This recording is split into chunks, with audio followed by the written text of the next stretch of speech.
Hey, stuffers! If you think your coworker hates their job, wait until you meet the guy who literally checked out while the President of the United States was getting assassinated. Alex here, and welcome back to Stuff with Alex.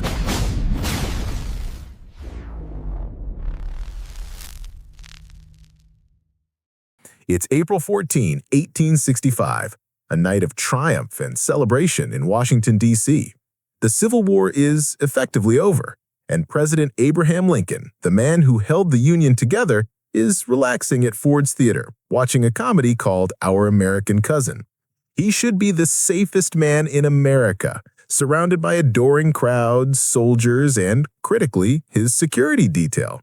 But as the actor John Wilkes Booth slips silently into the presidential box, ready to commit the most infamous crime in American history, there is no one, absolutely no one, standing guard outside that door. This wasn't a failure of Booth's meticulous planning. It was a failure of institutional security so absurd it borders on parody. The man specifically assigned to protect President Lincoln that night, Metropolitan Police Officer John Frederick Parker, wasn't just momentarily distracted or taking a quick bathroom break. He had completely abandoned his post during the intermission to go down the street to a saloon, likely for a drink, and fell asleep. Imagine being paid to guard the most important man in America, and you decide that cold beer and a smoke break were more critical than, history itself. That level of systemic, unbelievable incompetence is the key that unlocked the conspiracy. And it's the shocking truth history often glosses over. A conspiracy doesn't always need high-level funding. Sometimes it just needs the right person to be asleep at the wheel. The scene inside Ford's Theater on April 14, 1865, was set for relaxation, not tragedy. Lincoln, weary but triumphant after a devastating war, was attending the play, believing himself safe among supporters. However, the security surrounding the president was less Secret Service and more slumber party. The central, almost unbelievable flaw in the evening's security was John Frederick Parker. Parker was one of 4 men assigned to presidential protection, a member of the Metropolitan Police Department of the District of Columbia, established only a few years earlier in 1861. The history books paint him as a mere incompetent, but his record paints a portrait of spectacular dereliction of duty. Prior to being assigned to the presidential detail, Parker had faced multiple charges for misconduct, including being drunk on duty, sleeping on streetcars while working, and even visiting a brothel he claimed the madam had sent for him. This dude had more disciplinary actions than a reality TV villain, and yet somehow he retained his badge and was trusted with guarding the commander-in-chief. On the night of the assassination, Parker arrived late to the theater. He initially sat outside the box, but then, following a mid-play break, he did the unthinkable. He left the theater premises entirely, heading for the Star Saloon nearby. This gross abandonment of duty suggests a deep-rooted institutional laxity within 19th century D.C. security structures. The fact that a man with Parker's extensive history of being a known liability was retained and placed on presidential detail during the height of wartime threat shows that the administration or the police hierarchy either severely underestimated the threat or possessed a stunning level of negligence. This lack of security transformed John Wilkes Booth's theatrical revenge plot into an executable mission. Booth, a celebrated actor himself and a Confederate sympathizer, was intimately familiar with the theater. With the door to the president's box completely unguarded, he gained easy access. Booth waited for a moment of heightened noise, a famous line in the play that was sure to draw laughter, to ensure the sound of his pistol was muffled. He stepped forward and shot Lincoln from behind with his Deringer pistol. The bullet entered the skull behind the left ear, traveling through the brain and lodging near the front after fracturing both orbital plates. The institutional breakdown epitomized by Parker established the baseline for the successful murder, making any deeper conspiracy theory later on seem plausible as the system was already fundamentally broken. John Wilkes Booth was not simply motivated by temporary rage. His actions stemmed from an intense, fanatical hatred of Lincoln and his role in ending slavery and crushing the Southern cause. Booth saw Lincoln as a tyrant responsible for all the nation's troubles. His diary entries confirm his belief that he was chosen by God to be the instrument of Lincoln's punishment.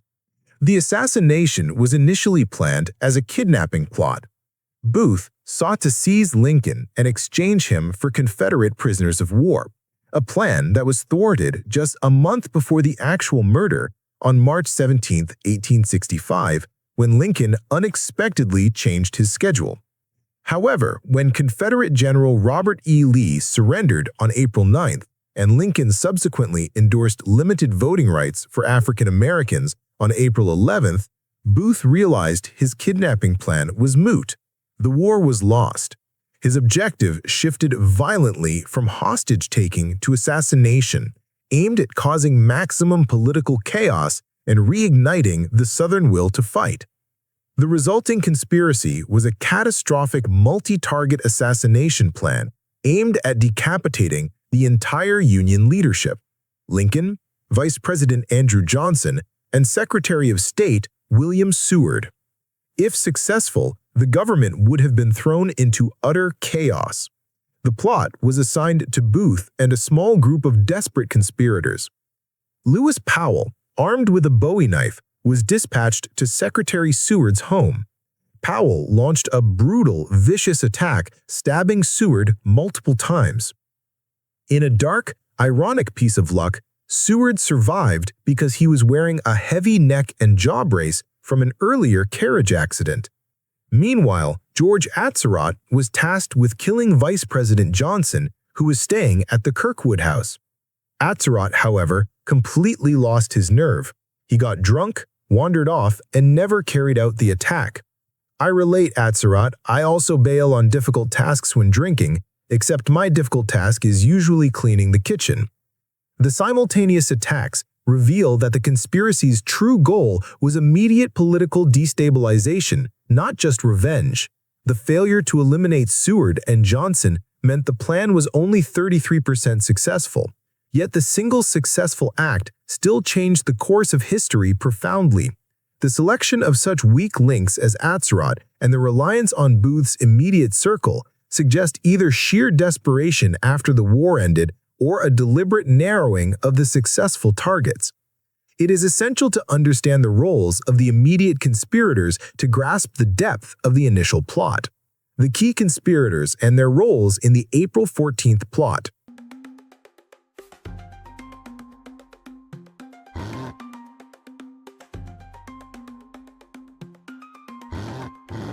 Drop your wildest theory in the comments. Who was the biggest coward that night, Atzerodt or the bodyguard? The weapon John Wilkes Booth used to commit regicide was not some grand military rifle, but a small, easily concealable .44 caliber Philadelphia Deringer pistol. This single-shot muzzle-loading caplock was the ultimate pocket rocket of the 1860s.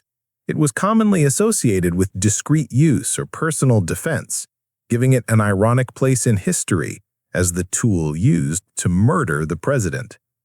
Immediately after the shot, chaos erupted. Lincoln was rushed across 10th Street to the modest 4-story boarding house owned by William Peterson, known today as the Peterson House. What happened next shows the rapid shift of power.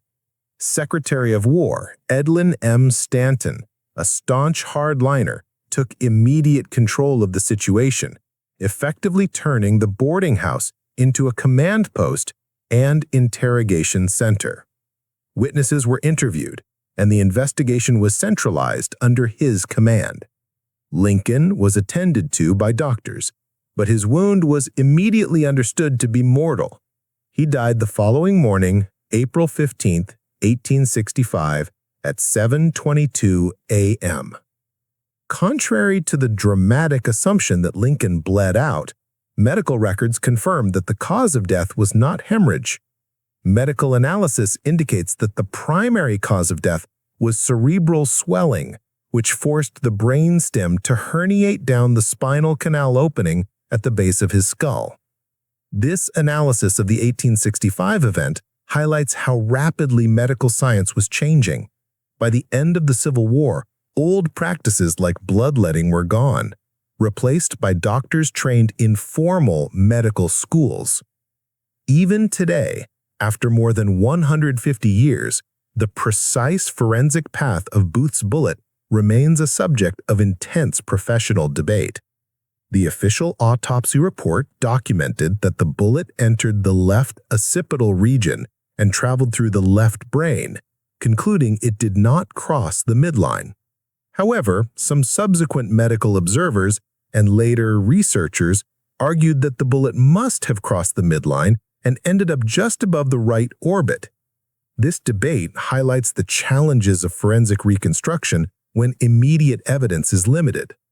The latest updates, including modern forensic analysis, suggest that the official report was accurate. By reconstructing Booth's approach through the presidential box and analyzing its dimensions, researchers provided supportive evidence that the trajectory was contained within the left brain. While this satisfies the medical curiosity, the continued debate demonstrates how difficult it is to get definitive closure on historical events, even those with numerous witnesses. This difficulty in pinning down the physical facts is precisely what allows political theories to thrive. The immediate centralization of the investigation by Stanton is a crucial detail here. Stanton was a known hardliner and a de facto leader of the powerful radical Republicans. His rapid takeover of the interrogation and command functions suggests an effort to control the official narrative from the very first hour. This control of the process by the political faction that benefited most from Lincoln's death is the direct causal link needed to transition into the deeper political conspiracy theory. If we still debate the path of a bullet after 150 years, how much of the political path are we missing? Immediately following the assassination, John Wilkes Booth became the most wanted man in the United States, with an astronomical $100,000 reward placed on his head. Adjusted for inflation, that was the equivalent of millions today, guaranteeing that the pursuit would be relentless and brutal. Booth executed a meticulously planned getaway from Ford's Theater, escaping through the back door and leaping onto a rented horse. He rendezvoused with David Harold, his aide and guide, and they rode frantically out of Washington and into Maryland, a region known for its Confederate sympathies. Booth evaded capture for 12 full days, relying on a network of sympathizers and the relative organizational chaos of the post-war South. However, the escape was not flawless, revealing the limitations of an amateur, though well-intentioned, escape operation. Booth had broken his leg when leaping from the presidential box, necessitating aid from others. This is where Dr. Samuel Mudd enters the story. Booth and Harold stopped at Mudd's farm, where the doctor treated Booth's fracture. Mudd's lifelong claim was that he was an unwitting helper, but his actions led to his eventual conviction and life sentence, creating one of the most controversial convictions in the conspiracy trial. The trail of the assassins was marked by amateur mistakes. Their attempt to cross the Potomac River into Virginia was supposed to bring them to secure Confederate territory, but they made a navigational error on April 21, accidentally landing them back in Maryland. Even the world's most famous assassin gets turned around sometimes. GPS would have ruined the entire manhunt. They successfully crossed into Virginia on April 22. The climax of the manhunt came on April 26 at Garrett Farm in Virginia. Federal troops cornered Booth and Harold. Harold immediately surrendered, but Booth, ever the theatrical martyr, refused to turn himself in. A standoff ensued, ending when the barn where Booth was hiding was set ablaze. Booth was shot and killed while hiding inside. Booth's ability to evade capture for nearly 2 weeks, despite his crippling injury and the massive price on his head, demonstrates a robust network of Confederate sympathy still operating in the region. However, his accidental misdirection during the Potomac crossing and his reliance on chance encounters like Dr. Mudd reinforced the notion that the conspiracy post-assassination was localized and desperate, not backed by powerful government resources. Did Booth die carrying secrets that might have revealed a higher level of orchestration within Washington itself? Okay, pull up a chair, grab your foil hat, and let's talk about the people who really won the day after April 14, 1865. The official narrative holds that John Wilkes Booth, driven by ideological madness, acted as the mastermind, and he and a small band of conspirators paid the ultimate price. But the political circumstances and the post-assassination investigation point to a far more cynical reality, a conspiracy of political opportunity orchestrated by the powerful men who benefited most from Lincoln's sudden absence. The primary opponent to Lincoln's vision of a peaceful, moderate Reconstruction was the faction known as the Radical Republicans. These were hardline members of Congress who despised Lincoln's lenient 10% plan, which sought to peacefully reintegrate the former Confederate states. The Radicals demanded harsh justice, military occupation of the South, and the complete reshaping of Southern society through strict measures like the Wade-Davis Bill, which Lincoln had previously pocket vetoed. Lincoln was a massive obstacle to their goals. The motives for the Radicals were not purely ideological, they were deeply financial. Controlling Reconstruction meant controlling the immense financial opportunities that came with rebuilding the South, managing railroads, industrial expansion, and securing massive government contracts. Lincoln stood squarely in the way of this financial and political restructuring. The theory suggests that Booth was an independent variable, a desperate actor whose successful act was ensured not by direct radical funding for the murder, but by strategic political failure and deliberate enabling. The context of early knowledge: it is highly likely that certain high-level Union officials, possibly including figures like Secretary of War Edwin Stanton, knew about Booth's original kidnapping plot in March 1865. Instead of decisively stopping the plot, it is plausible that these radical elements adopted a posture of passive enablement. They may have deliberately ignored early warnings or minimized the security threat, hoping the ensuing chaos from a kidnapping would politically undermine Lincoln, thus clearing the way for their own Reconstruction agenda. The personnel choice: the fact that Lincoln's security detail included John Frederick Parker, a known serial failure charged repeatedly with dereliction of duty, is highly suspicious. This appointment looks less like an accident and more like the placement of strategically incompetent personnel by whoever was responsible for vetting the Presidential Guard. If the ultimate goal was to ensure the successful removal of Lincoln, placing the right, or rather the wrong man, in a key security position achieves the goal with no traceable financial link to the assassin himself. The payoff and control of justice: Lincoln's death immediately elevated Andrew Johnson, who, despite his later clashes with the Radicals, was initially seen as being far tougher on the South than Lincoln, fitting the Radicals' immediate narrative. Most importantly, Stanton immediately seized control of the investigative and judicial process. The decision to try the conspirators by a military tribunal rather than a civilian court circumvented civilian courts, which are slow and thorough. Military tribunals move faster, offer fewer defense avenues, and critically, ensure rapid execution. This process guaranteed a conviction and execution, effectively eliminating all witnesses to the planning phase, including those who might have potentially linked the plot back to Washington political figures. This immediate and harsh control of justice is the strongest circumstantial evidence supporting the conspiracy of opportunity theory. They didn't need to hire Booth, they just needed to make sure nothing stopped him, and then they needed to silence the remaining conspirators before they could expose any tacit political involvement. In the weeks following Lincoln's death, hundreds of individuals were detained and questioned by federal agents. The focus quickly narrowed to 10 individuals, 8 of whom were subsequently charged and tried by a military commission. The decision by the newly reorganized government, dominated by radical influences, to bypass the civilian courts and use a military tribunal was highly controversial, particularly since the Civil War was effectively concluded. Nothing says fair and impartial like a military court set up by the guys who politically benefited from the crime. The commission convened at the old Arsenal Penitentiary. The proceedings lasted 7 weeks, with 366 witnesses offering testimony. The swiftness and severity of the judgment suggest that the process was more about satisfying the public's thirst for vengeance and, perhaps more strategically, about ensuring the conspirators were unable to implicate higher-ranking officials. The ultimate verdict resulted in death sentences for 4 of the accused, who were hanged on July 7, 1865. Mary Surratt, who gained the historical distinction of being the first woman ever executed by the federal government, Louis Powham, David Harold, and George Atzerodt. 4 others received prison sentences of hard labor, including Dr. Samuel Mudd, who was given a life sentence, Samuel Arnold and Michael O'Laughlin, who received life sentences, and Edmund Spangler, who received 6 years. The nature of the trial strongly suggests that the primary goal was swift, symbolic retribution and the silencing of potential witnesses.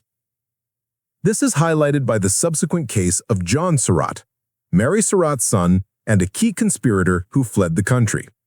When he was finally tried in 1867, he was processed through a civilian court rather than the military tribunal. The result was a hung jury and he walked free. This disparity, execution by military tribunal versus freedom by civilian court, is a strong argument that the harsh sentences of 1865 were directly linked to the expediency and limited transparency of the military process, a deliberate legal maneuver to bury the full truth. Stuffers, smash that like button if you think Dr. Mudd got a raw deal or if you think they were all guilty by association. The assassination of Abraham Lincoln is a study in consequences. A man who desperately sought to save the Confederacy was undone not only by his own spectacular hatred, but also by stunning administrative apathy, the negligence of men like Parker. The act, intended to destabilize the Union and save the South's cause, only brought down a far harsher justice upon the South in the form of the vengeful, radical Republican Reconstruction. People who thought they were acting as patriots ended up delivering their enemies exactly what they wanted: unimpeded political control. Look, history, especially dark history like this, is often just a huge lesson in consequences. Booth thought he was a hero, a patriot, but his betrayal only hardened the resolve of his enemies and sealed his own fate, as well as the fate of his desperate co-conspirators. It reminds you that no matter how clever the plot, you can't escape the moral law of the universe. Malice always returns to the source, even if it takes a while to arrive. As the good book says in Isaiah chapter 33, verse 1, "Woe to you who destroy, but you weren't destroyed, and who betray, but nobody betrayed you. When you have finished destroying, you will be destroyed, and when you have finished betrayal, you will be betrayed." Seems like fate had Booth's ticket punch the moment he stepped off that stage. Okay, thanks for watching. Peace out. Goodbye, guys.